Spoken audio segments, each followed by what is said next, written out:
A local mother makes the most difficult decision of her life to fight back against a disease that has devastated her family. Thanks to that bold choice, doctors say this mom has greatly increased her odds at beating cancer. Susan Roberts has more in this story. Marissa Levesque is a healthy young woman who took control of her own destiny after a test revealed that she had a genetic predisposition to breast cancer.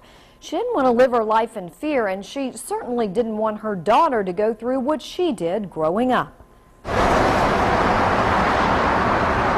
Not even 1 year after learning she was at high risk for developing breast cancer, Marissa Levesque believes she made a decision which will ultimately save her life. I just wanted to be done and be able to sleep at night and not be waiting to be diagnosed. What was the reaction from your close friends and family when you told them that you were going to opt for a double mastectomy at 23 years old? I've been involved with breast cancer on some level since I was 5 years old, so they kind of expected it from me. Just shy of her 25th birthday, Marissa remembers her mother's first breast cancer diagnosis and the second. Today, her mother is cancer-free. Her grandmother was not as fortunate. She died of ovarian cancer at 48. And Marissa's cousin, Charlene, she died even younger. She actually passed away at 31, leaving 2 small kids behind. I'd have to say that played a lot bigger role than anything else for me. Marissa saw parallels in their lives, their ages and children. She too is a young mom and has a 7-year-old daughter named Livia. Hoping to break her family's cycle of breast and ovarian cancer, Marissa tells me her decision to opt for the double mastectomy was cut and dry, despite the fact that at least one doctor told her she was too young. He was more concerned with if I could breastfeed or what a scar would be like for a younger woman going through this. If her physician had questions. But Marissa was determined. She got a second opinion. Nobody is required to do a surgery that they don't want to do. It was uncommon for a woman Marissa's age to be considering the surgery, but Dr. Jennifer Goss says her family history and the BRCA1 gene mutation meant Marissa had up to a 90% risk of developing breast cancer. Post-surgery doctors estimate her risk now at 2%. For her to wait to do the surgery till later would leave her in a state of potentially constant anxiety. For Marissa, the newfound peace of mind is worth enduring all 5 surgeries, and even the possibility of one more. They do want to remove my ovaries as soon as possible. Normally they'll say before 35.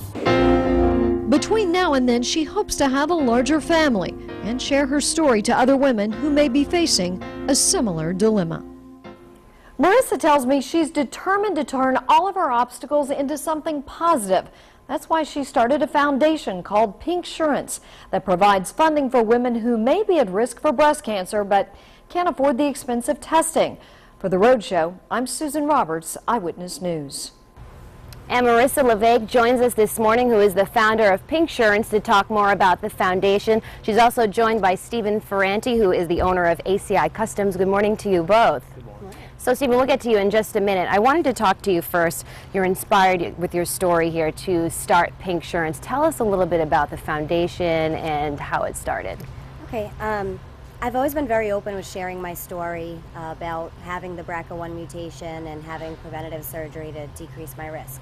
So in doing so, I was able to get an amazing reaction from so many women and found that they also had family histories and were without insurance, and a lot of them wished to be tested. So that's where the whole idea transpired, and I continued from there, and Pinksurance is actually going to fund the genetic testing, which can cost about $3,300. And there's a lot of exclusions in insurance policies that leave women without the funding they need for it. So how exactly can it work for women if they do need this? What do they have to do to get started? There's financial and medical requirements. The Cancer Society has set out different guidelines about who should be tested and who may be at risk, so you'll have to prove that. And then throughout your financial standings, you're going to then be qualified for a specific amount based on that. Okay, excellent. And so, Stephen, there's a bike run and a car show coming up to benefit Pink Insurance, and I understand you guys actually, this is a one-of-a-kind bike. Yes. Tell me a little bit about it. All right. On May 29th, we're doing a custom bike show and car show, and also a motorcycle run. It's going to be at Johnston Memorial Park. Something we do every year for a different charity. This year we chose Marissa's charity. She's actually a close friend of the family, and she said, I want to do something cool, different. I said, all right, well, we got something that we're working on. I said, we can spruce it up a little bit and gear it towards your foundation. So we came up with this bike, and so we're going to bring it on the road with her, and wherever she goes, this is going to go.